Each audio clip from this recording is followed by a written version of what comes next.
वक्रतुंड महाकाय सूर्यकोटि संप्रभा निर्विघ्नं कुरु मम देवा सर्वकार्येषु सर्वदा सर्वमंगलमांगल्ये शिवे सर्वार्थसाधिके शरण्ये त्र्यंबिके गौरी नारायणी नमोस्तुते सच्चिदानन्दरूपाय विश्वोपत्यादिहेतवे तापत्रविनाशाय श्रीकृष्णाय वयं नमः। बोलिए विष्णु भगवान की जय। कार्तिक मातम्य अध्याय पहला। नैमिषारण्य तीर्थ में श्री सूत जी महाराज 88,000 शौनकादि ऋषियों से बोले, अब मैं आपके सामने कार्तिक मातम्य की श्रेष्ठ कथा कहता हूँ, जिसे सुनकर मनुष्य सब प्रकार के पापों से छूटकर वैकुंठ को प्राप्त कर लेता है। सूत जी ने कहा, श्री कृष्ण जी से आज्ञा लेकर नारद जी के चले जाने पर सत्यभामा प्रसन्न होकर श्री कृष्ण जी से बोली, हे नाथ, मेरे जीवन सफल हो गया है। मेरे माता पिता भी धन्य हैं, जो आपकी 16,000 रानियों में से अत्यधिक प्यारी हुई। मैंने वह कल्प वृक्ष आदि आपके साथ नारद जी को विधि पूर्वक दान में दे दिया, परंतु वही कल्प वृक्ष मेरे घर में सदा लहराया करता है, जिसके बात को मृत्यु लोक में कोई भी स्त्री नहीं जानती है। हे स्वामी, अब मैं आपसे पूछना चाहती हूँ, सो विस्तार पूर्वक कहिए, जिसे सुनकर मैं अपने हित कार्य करूं, जिसके करने से कल्प पर्यंत भी आप मुझसे विमुख न हो। सूत जी कहने लगे, सत्यभामा के ऐसे वचनों को सुनकर श्री कृष्ण जी हंसते हुए सत्यभामा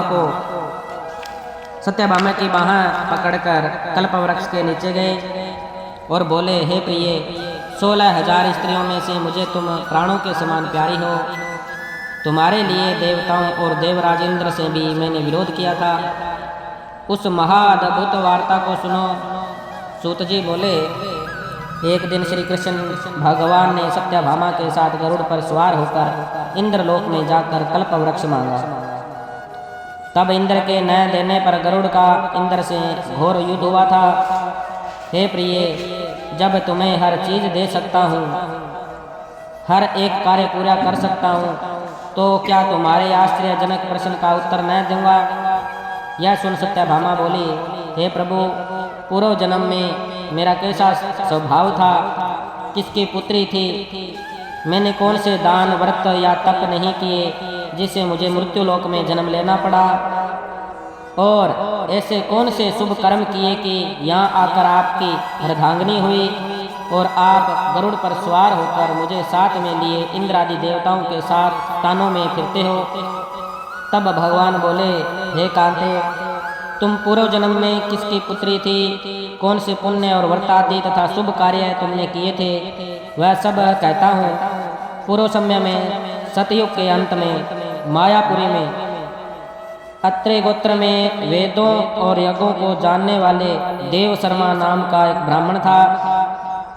वह रोज अतिथियों की सेवा, हवन और सूर्य भगवान की पूजा किया करता था, इसलिए सूर्य की तरह तेजस्वी था।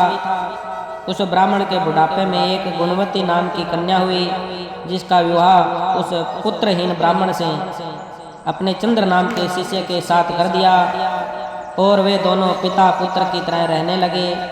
एक समय में दोनों कुशा और समिधा लेने के लिए वन में हिमालय की तलहटी में पहुंचे, तो उन्होंने एक राक्षस को अपनी तरफ आते देखा, जिसके भय से उनके शरीर स्थिर हो गए और उनमें भागने की शक्ति भी नहीं रही। तब राक्षस ने दोनों को मार डाला। उनके धर्मात्मा होने के कारण मेरे पार्षद उनको बैकुंठ में ले गए, क्योंकि उन्होंने आजीवन सूर्य की पूजा की थी। इसलिए मैं दोनों पर अति प्रसन्न हुआ। जब वह दोनों विमान पर चढ़े हुए सूर्य के समान तेजस्वी रूपवान चंदन और माला धारण किए हुए बैकुंठ में आए, तब मेरे पास दिव्य भोगों को भोग भोगने लगे। बोलिए विष्णु भगवान की जय। श्रीमन नारायण नारायण नारायण, श्रीमन नारायण नारायण नारायण, श्रीमन नारायण नारायण नारायण, विष्णु नारायण नारायण नारायण, लक्ष्मी नारायण नारायण नारायण, कृष्ण नारायण नारायण नारायण, श्रीमन नारायण नारायण नारायण। आरती जुगल किशोर की कीजे, तन मन धन नौछावर कीजे, रवि शशि कोटि वदन की शोभा, ताहि निरखि मेरे मन लोभा, घोर श्याम मुख निरखत रीजे, प्रभु को सवरूप नयन भरि पीजे, कंचन थार कपूर की बातें, हरियाए निर्मल भय छाती, फूलन की सेज फूलन की माला, श्रुतन सिंहासन बैठे नंद लाला, मेर मुकुट कर मुरली सोहे, नटवर वेश देखी मन मोहे, ओढ़ नील पीठ पिताम सारी, कुंज विहार गिरवर धारी, आरती करत सकल व्रज नारी, नंद नंद वृक्ष भानु किशोरी, परमानंद स्वामी अभिचन जोरी, आरती जुगल किशोर की कीजे, तन मन धन नौछावर कीजे, आरती जुगल किशोर की कीजे। बोलिए विष्णु भगवान की